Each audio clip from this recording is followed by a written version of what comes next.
በጣም የማላፍርባቸውና ብናገርባቸው ደረቴን ነፍቼ እንደው ወደ ቤተ ክርስቲያንም ሲሄድ በውስጥ ክፋትም ተንኮልም ስለሌለ ሄጄ ከአምላኬ ጋር ፊት ለፊት የምነጋገርበት የምኮራበት ልብ አለኝ። የማላፍርበት ማንነቴ፣ አማራነቴ፣ የምመካበት ደረቴን ነፍቼ የሚሄድበት ኢትዮጵያዊነቴ የሰማይ ቤቴ ያዋጣኛል ብዬ ወይም ደግሞ እግዚአብሔር ፈርሃ እግዚአብሔር ለሰዎች ልጆች መልካም እንዳስብ የረዳኝ ሃይማኖቴ የኢትዮጵያ ኦርቶዶክስ እምነት ተከታይ መሆኔ በጣም እድለኛነቴን ያሳዩኛል። ይሄንን ስናገር አድርባይ አስመሳይነት ወይም ደግሞ ይሄ ዝም ብሎ መርመጥመጥ የምወድ ሰው ሆኜ አይደለም። ፊት ለፊት ያለውን ሪያሊቲውን አስቀምጬ ሃይማኖቴም ማይወደውን ወይም ደግሞ ሃይማኖቴም ማይፈቅድልኝን በሰው ልጅ ላይ መሸቀጥ የብሔሬ ህዝብ ወይም ደግሞ የአማራ ማህበረሰብ ስብዕና የማይገልጸውን የህዝቡን ስነ ልቦና ሊያዋርድ የሚችል ነገር ውስጥ አልሳተፍም። በኢትዮጵያዊነቴ አባቶቼ የሰሩት ጀግንነት የአባቶቼን ውለታ ማንኛውም ከኦሮሞም ከአማራም ከትግሬም በኢትዮጵያ ውስጥ የሚኖሩ የተለያዩ ሃይማኖቶች አሉ። ስለሚያረጉት መልካም ሰዎች አይጠፉም። ስለነዛ መልካም ሰዎች ሲባል ጥቂቶቹም ብዬ መልካሞቹን መረጋገጥ አልፈልግም። በየአቅጣጫውና በየቦታው በጣም ተምሮ ያልተማሩ መሃይማን፣ በእውቀት ማነስ የጎደሉ፣ ህሊና የሌላቸው፣ ህሊናቸው የማይሰራ ዝም ብለው ማግበስበስ ብቻ የሚወዱ አግበስባሽ የሆኑ ሰዎች የሉም ማለት አይደለም። በየአቅጣጫው አሉ። ቢሆንም ግን አሁን ሰሞኑን እየተመለከትኩ ያለሁት በአዲስ አበባ ጉዳይ የኦሮሞ ብሔርተኛ ነኝ የሚሉ ለኦሮሞ ህዝብ ምን አይነት የደም ድግስ እያዘጋጀ እንደሆኑ ያልገባቸው ዶክተርነት ማዕረግ ይዘዋል፣ ግን ጭንቅላታቸው ከአንድ ሀገደሉ ወይም ደግሞ አይደለም እሱ ወደ ዩኒቨርሲቲ የወረወረው ድንጋይ የማይገባ ሰው በሚያስበው ደረጃ የሚያስቡ ሰዎችን ስመለከት አዝናለሁ። በአዲስ አበባ ጉዳይ ላይ የአዲስ አበባን ጠቅለን እኛው ካልወሰድን የሚል ድንቁርና 6 እና 7 ሚሊዮን የሚሆን ህዝብ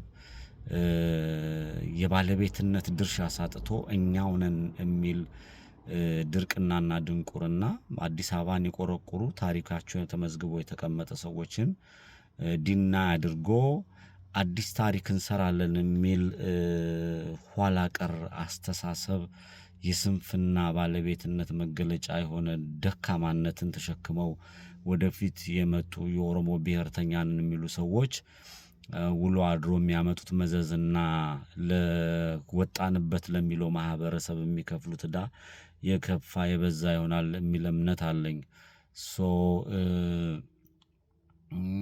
የአዲስ አበባ ጉዳይ ላይ የአዲስ አበባ ህዝብ ዝምታ፣ የአዲስ አበባ ህዝብ እልቂት ወይም ደግሞ የአዲስ አበባን የባለቤትነት ጥያቄ ጉዳይ የተወሰኑ ግለሰቦች፣ የተወሰኑ ሰፈርተኞች፣ የተወሰኑ ኬኛ በሚል በሽታ ተለክፈው በዚህ ደረጃ ሲሽር መጠመጡ መመልከት የአዲስ አበባ ህዝብ ገብቶት ሳይገባውም ዝም ብሎ እያየ የንጹሃን እልቂት ሲመለከት ሳይ አዝናለሁ። ፖለቲካውም ማህበረሰቡም ጭንቅላታችንም እኩል መሰልጠን አለበት ብዬ አስባለሁ። ለምሳሌ ከአማራ ክልል ላይ በአማራነታቸው ታፍረው እስር ቤት የገቡ ሰዎች ወንጀል እንዳልፈጸሙ የአማራን ህዝብ ጥያቄ ወይም ደግሞ የማህበረሰቡን የአማራን ብቻ አይደለም የኢትዮጵያውያንን ህዝብ የኢትዮጵያኖችን ጥያቄ ይዘው ገብተው ግማሾቹ ልጆቻቸውን ጥለው ግማሾቹ መኖር እየቻሉ ግማሾቹ ደልቷቸው የተሻለ አስተሳሰብ እያላቸው በጥቂት በአስተሳሰብ ድኩማን ሰዎች የብሔር ተወካይነት ካርታ ስበው አጭበርብረው ንጹሃንን ጨፍጭፈው ገለው የቻሉትን በእስር ቤት የቻሉትን በመርዝ የቻሉትን በጥይት የቻሉትን በጩቤ የቻሉትን በእስር ቤት አፍነው በመግደል የቻሉትን በድሮን ሲቀጠቅጡ የነበሩ ሰዎች ከአማራ ክልል የታሰሩትን ሰዎች የአማራ ህዝብ ላይ የተፈጸመው ግፍና በደል ለወንጀሉ ተጠያቂ እኛ ነንና ይሄንን ብላችሁ እንልቀቃችሁ የሚል ጥያቄ በአደባባይ ይዘው የመጡ የስርዓተ መንግስቱን እንመራለን የሚሉ እንደ ሲም ካርድ ሆነን የብልጣብልጥነት ጨዋታ እንጫወታለን የሚሉ የኦሮሞ ብሔር ተወላጆች እንዳሉ በአደባባይ እየሰማን ነው። ይሄንን በሰማንበት አንደበት ግሎባላይዜሽን ወይም ደግሞ ኢንተርኔት ወይም ደግሞ ይሄ ኢንፎርሜሽን በምን ደረጃ የት ደረጃ በምን እንደሚሄድ ማወቅም ከብዷቸው አይመስለኝም። ያለ ማወቅም ብዬ አላስብም። ጥጋብ ብዬ ብገልጸው የፖለቲካ መግለጫ ስላጣውለት ነው። ሌላው ወደ በልግና ስለሚከተኝ የሚሰራቸውን ያሳጣቸው የኦሮሞ ብሔርተኛ ነን የሚሉ በዶክተርም ማዕረግ ያሉ በስልጣንም ደረጃ ያሉ በኢትዮጵያ ሕዝብ ላይ ያፈሰሱትን ደም ስትመለከት ቀጣይ የሚመጣው ለኦሮሞ ሕዝብ ለራሱ ያሰጋኛል። ለኦሮሞ ለራሱ ለሕዝቡ ማለት ነው። እኔ ይሄ ጭፍጭፍ መጥቶ ምናምን አይደለም። የአብይ አህመድ ቅስቀሳ የሽመልስ አብዲሳ ንጹሃን በኦሮሚያ ክልል መጨፍጨፍ በኦሮሚያ ክልል ላይ የተፈጸመ ያለው እኛንን የበላይነት ያለን እኛንን የሚል ኬኛ የሚል ልክፍ ተነስተው እየፈጸሙት ያለውን ግፍና በደል መመልከት በቂ ነው። ይሄንን ስል የብሔርተኝና ሜንታሊቲ የሆነን አታክ ለማድረግ ፈልጌ አይደለም። እየተፈጸመ ያለው እውነታ ግን በዝርዝር ስታቀርበው ይሄ ነው። በሃይማኖት ላይ የሚፈጸመው ግፍና በደል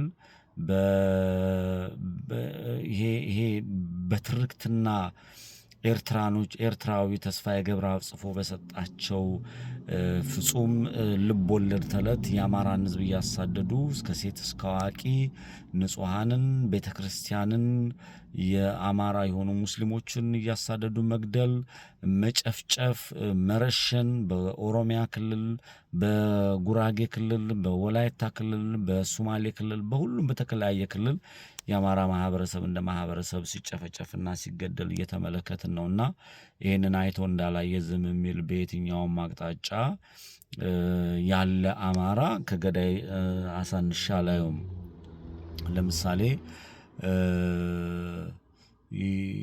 የአማራ ማህበረሰብ ጭፍጨፋና ግድያ ወንጀሉን በእኛ ይቆጠርና ወንጀሉን አምናችሁ ፈርማችሁ ውጡልን የሚለው ይሄ ትልቅ የህዝብ ንቀት በአደባባይ ላይ ሰማ ልክ እንደ እኔ አማራ ነኝ ወይም ደግሞ ህግ ያለበት ሀገር ነው ያለውት ህግ አራዊት ካልሆነ በስተቀር ህግ ያለበት ሀገር ነው ያለውት የሚል በሁለቱም ሊሰው ነው ቆሙሉ ሊቃወሙ የሚገባ ሐሳብ ነው ነው ማስበው። ይሄ ሳይቃወም ግን አሁን በአደባባይ ላይ እየሰማን ያለው ነገር ያሳዝናል።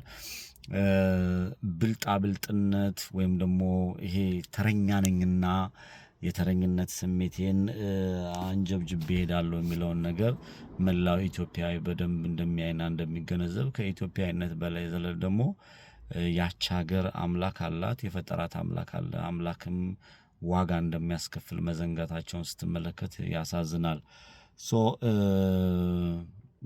የብልጣብልጥነትና የክፋት መንደር የሃይማኖት ተቋማትን ማጠልሸት የማህበረሰቡ መገልገያ ሆነቱን ማጥፋት የክፋትና የትንኮል ዜራ ህዝብ ለህዝብ ለማጫረስ መስራት ዋጋ ያስከፍላል። ዛሬ እንደፈለግን ልንበላ እንችላለን፣ እንደፈለግን ልንጠጣ እንችላለን።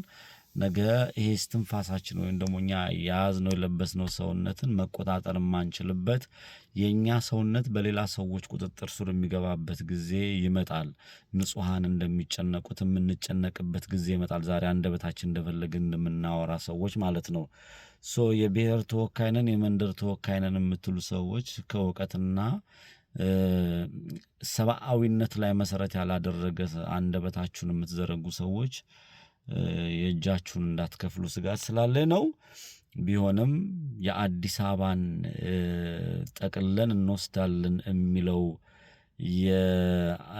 የኦሮሞ ተወካይ ነን የሚሉ የተስፋዬ ገብረአብና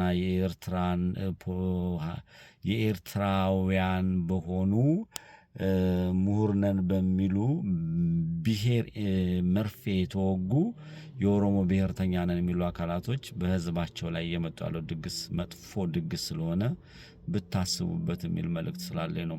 አዲስ አበባ የመላው ኢትዮጵያ፣ አዲስ አበባ የኢትዮጵያውያን፣ የአዲስ አበባውያን የነዋሪዎቿ የኢትዮጵያ ህዝብ በሁለቱም በአራቱም አቅጣጫ ያለ መናኸሪያ ነች። የግላችን አድርገን እኛ ይሄንን አድቫንቴጅ ተጠቅመን እንወስዳለን የሚል ተረኝነት ስሜት እናራምዳለን የሚል አካሄድ ግን ተቀባይነት የለውም። ዋጋም ያስከፍላል። ዋጋ እንዳስከፍሉ ህዝባችሁን ዋጋ እንዳታስከፍሉት ስጋት አለኝ። የጊዜ እንጂ የሰው ጀግና የለውም። ይህም በብዙ ነገር ከታሪክ ተማሩ የሚል አንድ ሰምቻለሁ። ከታሪክ የማትማሩ ከሆነ የታሪክ አተላውናችሁ ትቀራላችሁ። የዶክተርነት ማዕረግ ወይ ደግሞ የፕሮፌሰርነት ማዕረግ የተለያየ ነገር ቢኖራችሁም ለምትፈጽሙት ለምታረጓት ለእያንዳንዷ ነገር ዋጋ ትከፍላላችሁ። ለስልጣን፣ ለጥቅም፣ ለሆዳምነት አጀብጅባችሁ የተቀመጣችሁ ከአማራ የአማራ ነፃ አውጪ ነን ብላችሁ በየአማራ ክልል ላይ ዘው የምትሉ ኦፖርቹኒቲስቶችም ዋጋ እንዳትከፍሉ ስጋት አለኝ። የህዝቡ ጥያቄ እውነተኛ ነው። የኢትዮጵያን ጥያቄ ሰላም፣ ፍትህ፣ ዲሞክራሲ ነው። የአማራ ህዝብ ጥያቄ ፍጹም ከኦሮሞ ህዝብ አየየ ልውጣ፣ ከትግራይ ህዝብ አየየ ልውጣ ወይም ደግሞ ከሌሎቹ እኔ የተሻልኩ ምርጥ ዘር ነኝ የሚል አይደለም። በሀገሬ የተከበርኩ ዜጋ ሆኜ በሰራናት ሀገር ላይ ሁላችንም እኩል ተጠቃሚ እንሁን። ሁላችንም ሀገራችን ትበቃናለች። ሰላም፣ ፍቅር፣ ዲሞክራሲ፣ ፍጹም መልካም አስተዳደር የሰፈነባት ሀገር ትኑረኝ የሚል ጥያቄ ነው የአማራ ህዝብ ያነሳው። ይህንን ጥያቄውን አንቀበልም ብሎ ግን ህዝቡን የሚጨፈጭፍ ካለ ዋጋ እንዳይከፍል ስጋት አለኝ። እውነት ያሸንፋል። የአማራ ህዝብ ጥያቄ ይሄ ነው። ቴንኪው